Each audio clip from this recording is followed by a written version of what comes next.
Video test number 1. Welcome to Chrysalis Studios tutorials. Today I'm going to be showing you on our poor little victim here. He's a Breyer do-it-yourself customized pony, so he comes without hair. He's all naked, no mane, no tail, and we're going to be giving him a mane today, or at least a forelock to show you the concepts. So this little guy is going to get a forelock, and it's going to be done in Magic Sculpt, which is a 2-part epoxy. That means you get 2 pieces of putty, a part A and a part B shown there, and you mix them together and the chemical reaction starts, which will cause the epoxy to set in a couple of hours. So you only have between 2 and 3 hours to work with it. An hour and it's nice and soft. It does start to harden and solidify over time, so you will want to work a little bit quick if you can, but for the first little bit you can always pull it off if it doesn't work. So you get your 2 pieces of epoxy here and just mix them together, and you mix and fold, and you can see the different colors. That makes it so that you can see when it's fully mixed. So I'm going to take it off screen and mix it around a little bit. You can look at the poor little pony as he hides in terror there. So I'll mix the pieces together. You can tell when they're fully mixed. Doesn't usually take too long when they're all one consistent color. If it's not one consistent color, it's not going to set properly for you. So there's a few ways to do the manes, and hair you can either do it in noodles like this, or you can put in a big block. It kind of depends on what works for you. So the noodles, because it's on plastic, they're going to want to move around on you, so you're going to want to stick them down if you can a little bit with your finger. Don't worry about having too much or too little. You can always add or remove. It's not a big deal. So you can put more up in there and just kind of get a general amount. And they don't have to be perfect noodles. That was a bit of a wonky noodle, that one. So you do want to lay them down in a way that'll kind of go where you want them to go. So on this little guy, you can see I've kind of got one going off to the side a little bit. That's going to be kind of the flow of the hair. You can see how it's going to go already. So what I'll do at this point is take a little bit of water and just kind of mush it in there. And that makes it all stick together so it doesn't slide off, which is what you don't want. And I use, you can tell it's a little bit older, and it's got water on it, but I use the clay shapers. So this one's an extra firm. At this point, with the material on the Magic Sculpt being so soft and fresh, you don't necessarily need a hard one. You can tell, well, it's just a silicone tip to it, so it's got a bit of flex, but not too much. The other ones, the white is the most soft, and it's got lots and lots of flex, even though this one's coated in epoxy, which you're supposed to clean off. So to do hair, you just want to kind of draw in what the feel is. So it would be like drawing in a sketchbook. You get the little sketch going, and then you refine it from there, and keep wetting your tool along the way so that it doesn't start to drag. If it starts to get a little bit crusty, or you're getting rough bits in your hair or whatever you're trying to sculpt, your tool isn't lubricated enough, and you don't want that because that's just more prepping later. So I'll just draw on, and this is also the stage where I will go in and give it some layers. So layers are important because it makes it look lifelike.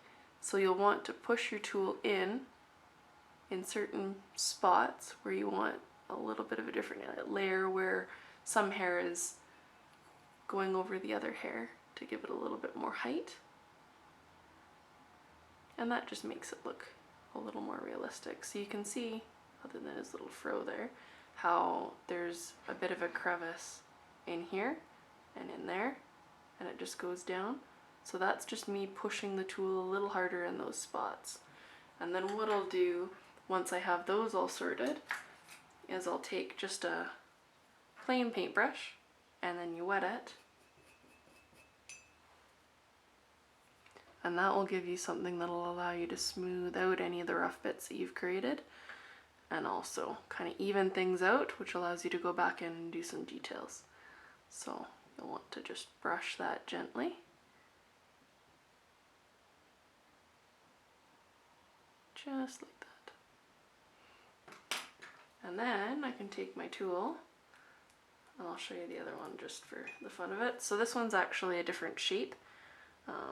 You've got a bit of an edge on it versus the original tool that I was using, which is conical.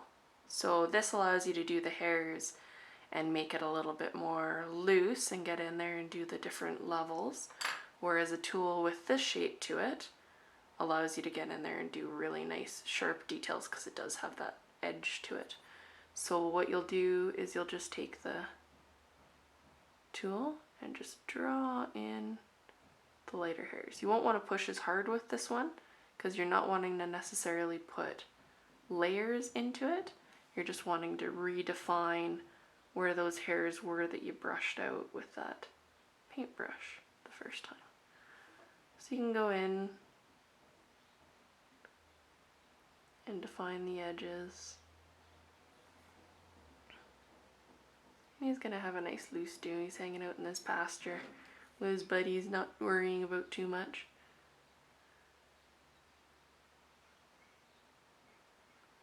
And if you have an edge like this, so you can see the edge here is pretty rough, you can take a tool and either go in and pull it down, get that out of the way and smooth it out a little bit more, or I can sometimes take an X-Acto knife and clean up those edges.